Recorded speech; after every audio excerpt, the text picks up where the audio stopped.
Hi and welcome to this very special edition of Lead Squad Customer Connect. This is Prashant, co-founder of Lead Squad.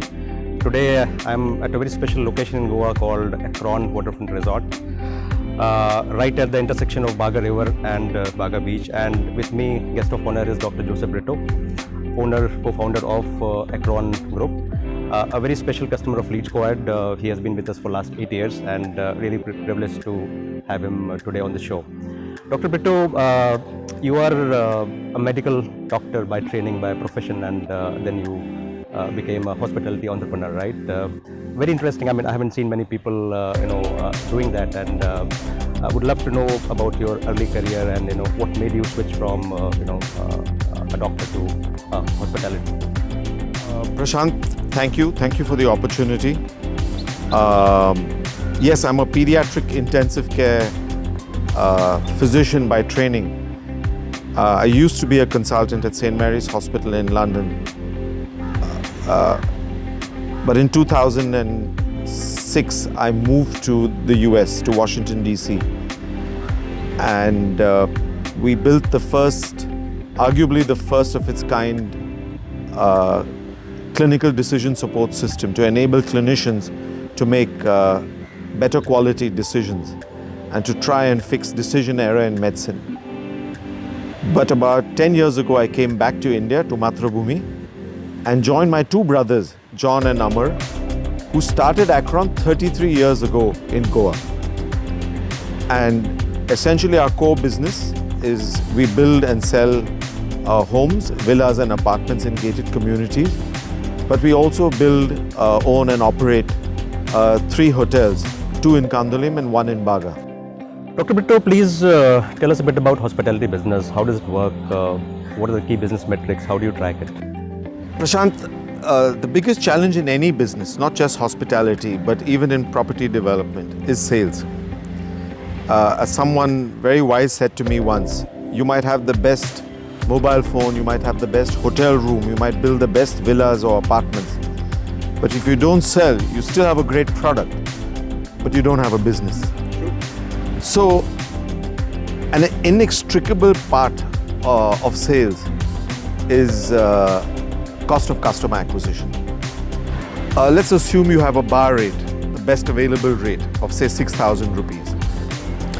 Let's assume that you spend, or it costs you about 20% to acquire a customer, either through the online travel agents, they're called OTAs, or through your own sales team. Let's assume a cost of acquisition of 20%. So you've spent 1,200 rupees on acquiring this customer. Let's say you have a half decent GOP, gross operating profit of about 30%. So of the 4,800 rupees that you have left, 6,000 minus 1,200, you're left with 4,800. Let's say you have a GOP of 33% in a full service resort like this one. Ours is much higher, but let's assume that. Then of the 4,800, you're left behind with an EBIT GOP, earnings before interest and tax, of 33% of 4,800, which is 1,600 rupees. I struggle when I look around at the products. I struggle to think of another business where your cost of acquisition at 1,200 is 75% of your EBITDA GOP. 1,200 divided by 1,600. You still haven't paid the bank your interest, and you still haven't paid tax. That is the biggest challenge.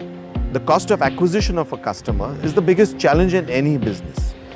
It's a humongous challenge in hospitality because Goa, for example, has 6,000 branded hotel rooms and growing, and has about 50,000 hotel rooms overall. And unlike airlines, where each airline, the cost of acquisition, say through a travel agent, is not likely to be above a couple of percentage points. And compare that to the 20% conservative number we chose. Most hotels don't have very strong sales, certainly in Goa and certainly in India. and certainly not independent hotels, don't have a very strong sales machine.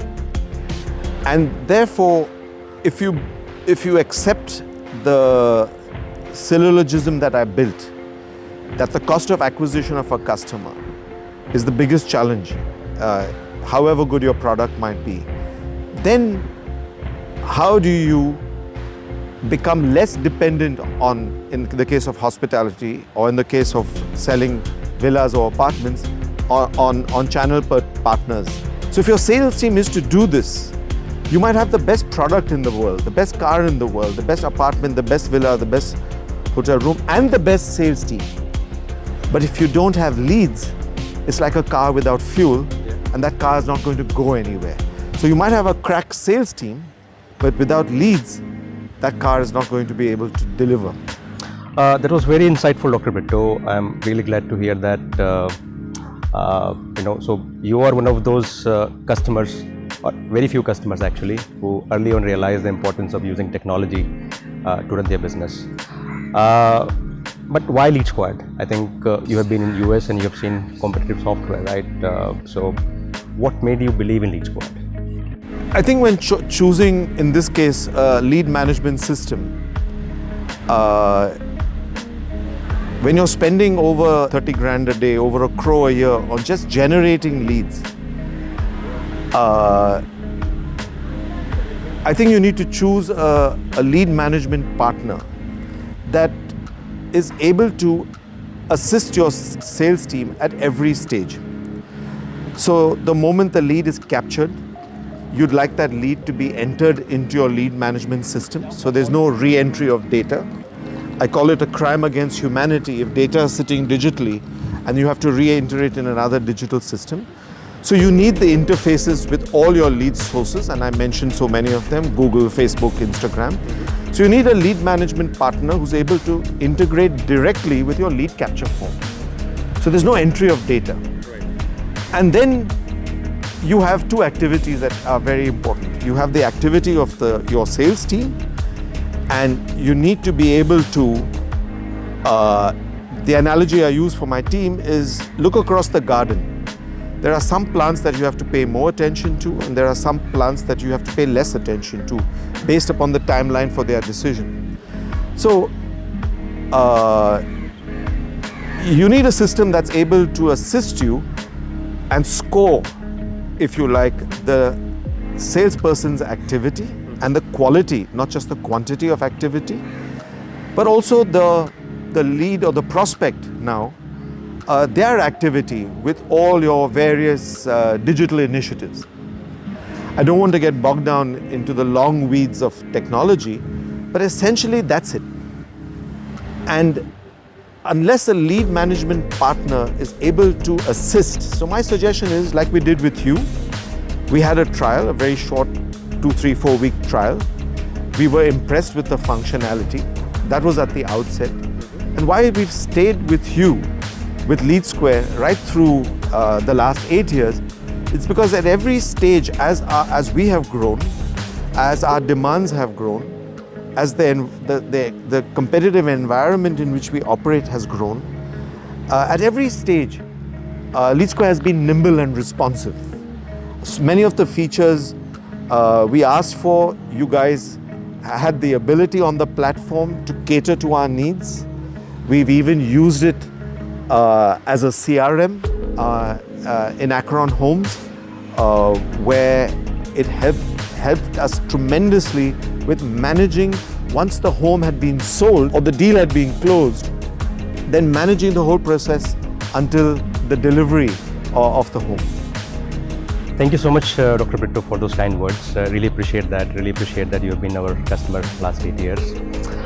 So you are one of the most reliable, one of the oldest developers in Goa, right? And I think the tagline goes that trust in Goa for last 33 years. So what are the future plans? How do you see Akron Group growing in future? And where else Lead Squad can help? What support would you need from us? I think the area where we will be knocking on your door for, Prashant, is in the area of giving us more analytics, giving us more actionable intelligence when it comes to both the prospect's digital activity as it interfaces with Acron Homes, but also the salesperson's activity to try and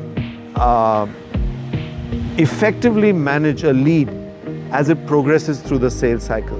You guys have made a great start by giving us scores, but I think the need for that is going to increase. Sure. And then coming to hospitality, we discussed this over coffee yesterday. If you we use Lead Square for all the leads that the hotel sales teams generate, lead generation team and the sales team generate. But what we're looking for is an interface with the hotel operating systems. Right. So that all that data in profile and qualification for hotel prospects then gets handed over seamlessly to the operating team, to the front office team, to the F&B team. So that when that prospect, now a guest, arrives at the hotel, that rich history is there freely available. Also, on your input on the analytics, I think that's a very important piece of the overall value that we deliver to our customers. And we are building something. I mean, Watch this space. so it's called it's codenamed Sierra, and basically our own platform for analytics, and it will be available soon. So I think we'll have you as one of the initial customers using it. Happy to do it, but I'd love some stock options, especially before you do your IPO. Based on your experience, your professional and this experience as an entrepreneur, right? Any advice, any words of wisdom, from you to people like us, right, and other aspiring entrepreneurs? How should we look at building the business? How should we look at creating long-term, sustainable, profitable, business? So, there are better people, better place to answer this, but you asked me, and at the risk of sounding pompous, I think when it comes to this area that we've been speaking about today, which is lead generation within the context of sales, I think I lean on what Warren Buffett said, and I hope I do his quotation justice. I think in sales you need three things. The 3 I's, he calls it: integrity, industry, working hard, and intelligence, not so much in the Mensa sense of IQ and intelligence, but intelligence in terms of focusing on outcomes rather than just on inputs and outputs. To that I add, attention to detail. And I encourage my sales team and lead generation team to worry. Not this negative, dissipated worry, but constructive worry. Andy Grove, one of America's greatest CEOs, CEO of Intel for many years, was a migrant from Hungary, if I'm not mistaken, to the US. And he has a wonderful quote, which applies equally in life as in sales also, which is, only the paranoid survive. So worry in a constructive way and do something about that. Pay attention to detail and the 3 I's. Wonderful, Dr. Vikram. Thanks a lot for that. Prashant, thank you. And thank you for this opportunity. Appreciate it.